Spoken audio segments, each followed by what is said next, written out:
The Elliott School is committed to excellence in education, scholarship, and service.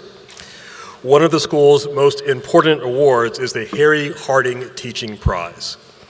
This award is given annually to a member of the Elliott School faculty who has demonstrated sustained excellence in teaching and who has made extraordinary contributions to the education of Elliott School students. I am pleased to introduce the recipient of this year's Harry Harding Teaching Prize, Michael O. Moore.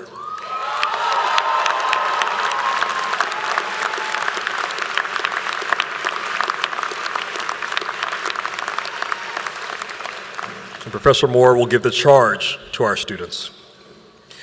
Michael O. Moore has been an Elliott School faculty member since earning a doctorate in economics in 1988. He obtained a BA from the University of Texas at Austin, as well as an MS and a PhD from the University of Wisconsin-Madison. His research is focused on the economics of the WTO, U.S. trade policy, and the intersection of international trade rules and climate change policy. Professor Moore has served as the founding director of the Institute for International Economic Policy, founding director of the International Trade and Investment Policy Master's Program, and Associate Dean at the Elliott School. He has served as a senior economist for international trade on the President's Council of Economic Advisors from 2002 to 2003. He has also served as a consultant to the World Bank, the U.S. Department of State, the U.S. Department of Commerce, and the White House.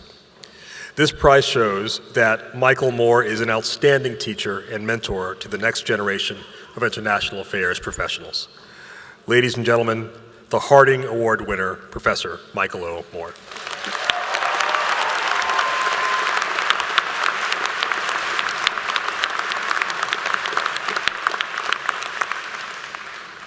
Well, thank you for this extraordinary honor, Dean Brigady.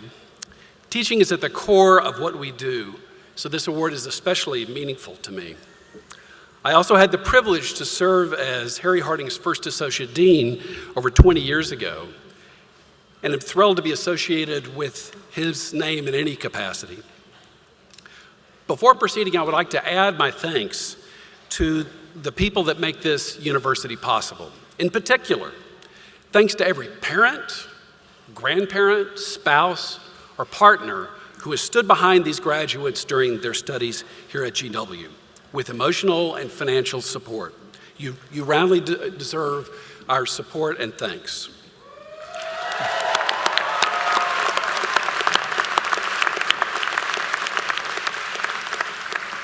And also to those students who have worked part-time, full-time, taken on debt while pursuing their studies. Your sacrifices, parents and students, make this extraordinary university possible and allow every faculty member here to have a life of learning and the extraordinary opportunity to teach these students. A sincere thank from all of us. I really only have two words to take with you as you leave GW. Be open. Now, I could just let you go on to your private celebration, but I'm a professor, so I've got to elaborate a little bit about this. Be open to new ideas. As faculty, we've had the opportunity to introduce you to just a fraction of what you need to know about the world of international affairs. Now you're on your own to continue that adventure with the skills that you've learned here. My goal as a teacher has always been not to make you think like me, but to give you the skills necessary to make up your own mind. Use those tools. Read books, attend lectures, and continue to learn. Be open to opportunities. Many of you have a career path already laid out. You've done internships, you've done jobs, you know exactly where you want to go. That tenacity and drive is one of the things that makes being a professor here so extraordinary. But the reality for most of us is that life has turns and twists and unforeseeable opportunities that you cannot imagine now. Stay alert to those opportunities that don't fit into the original plan. Be open to people. That includes people who don't look like you, don't speak the same language, worship differently, or don't worship at all. come from a different country, or even a different part of this country. It's always tempting to make assumptions about people based on these outward characteristics, but in my experience, they're as often wrong as right. Get to know people as individuals and not as a cliche. Also, be open to people with different political views.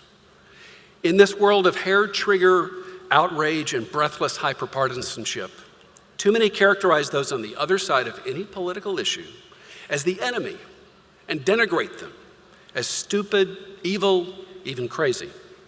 And there are certainly some people that fit that description. But in my experience, each side of the political divide has its own healthy share of saints and sinners, scoundrels and angels. Too many only talk to people who share the same politics, read news that reinforces their own preconceived notions, live in communities where everyone thinks the same. We talk about our political opponents, not with them. In my view, assuming the worst about others will only bring out the worst in you. An open, educated person will acknowledge the inherent truth that someone who disagrees with you possibly, just possibly, may be right. Or it'll simply have a different opinion. While we argue our points with vigor against all comers, we should stop to listen. Listen. Not just for the flaws in someone else's argument, but the flaws in our own. If a university should accomplish anything, it should create graduates who seek to understand others, most especially those with whom they passionately disagree. I sincerely hope we have done so. Be open.